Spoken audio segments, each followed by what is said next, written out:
কামদুনিতে college ছাত্রীকে ধর্ষণ করে খুনের পরই গ্রামের নিরাপত্তা এবং পরিবহন ব্যবস্থা নিয়ে প্রশ্ন ওঠে। অভিযোগ দায়ের হয় রাজ্য মানবাধিকার কমিশনে।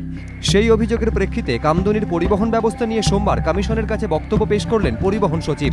গত 22 জুলাই একটি সামাজিক সংগঠনের সম্পাদিকা মালিনী ভট্টাচার্য কমিশনে লিখিত আকারে অভিযোগ জানিয়ে বলেন, কামদুনিতে ছাত্রীকে ধর্ষণ করে খুনের ঘটনার পর গ্রামবাসীরা নিরাপত্তাহীনতায় ভুগছেন।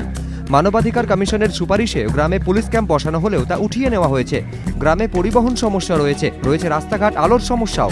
এরপর মৃতের পরিবারের সদস্য মৌসুমী কয়াল, টুম্পা কয়াল ও কামদুনির বাসিন্দাদের ডেকে পাঠায় রাজ্য মানবাধিকার কমিশন। গত 29 জুলাই তারা ভবানী ভবনে যান। তারাও একই অভিযোগ করেন। অভিযোগের গুরুত্ব বুঝে কামদুনির নিরাপত্তা এবং পরিবহন সমস্যা নিয়ে রাজ্য সরকারের বক্তব্য জানার জন্য স্বরাষ্ট্র সচিব বাসুদেব বন্দ্যোপাধ্যায় এবং পরিবহন সচিব আলাপন বন্দ্যোপাধ্যায়কে সোমবার তলব করে কমিশন। স্বরাষ্ট্র সচিব কমিশনকে জানান, পূর্ব নির্ধারিত সরকারি কর্মসূচি থাকায় সোমবার কমিশনে যেতে পারবেন না, আরেকটি দিন ধার্য করা হোক। তবে পরিবহন সচিব আলাপন বন্দ্যোপাধ্যায় এদিন নির্ধারিত সময়ই কমিশনের দফতরে যান। কমিশন সূত্রে খবর, চেয়ারম্যান অবসরপ্রাপ্ত বিচারপতি অশোক কুমার গঙ্গোপাধ্যায় সহ কমিশনের অন্য সদস্যদের সামনে আলাপন বন্দ্যোপাধ্যায় রাজ্য সরকারের তরফে কামদুনিতে পরিবহন সংক্রান্ত সমস্যার বিষয়ে বক্তব্য পেশ করেন। তার বিস্তারিত বক্তব্য লিপিবদ্ধ করা হয়েছে। প্রায় 1 ঘন্টা পর দুপুর 2:15 নাগাদ পরিবহন সচিব কমিশন দফতর থেকে বের হন। তবে এ বিষয়ে কোনো মন্তব্য করেননি তিনি।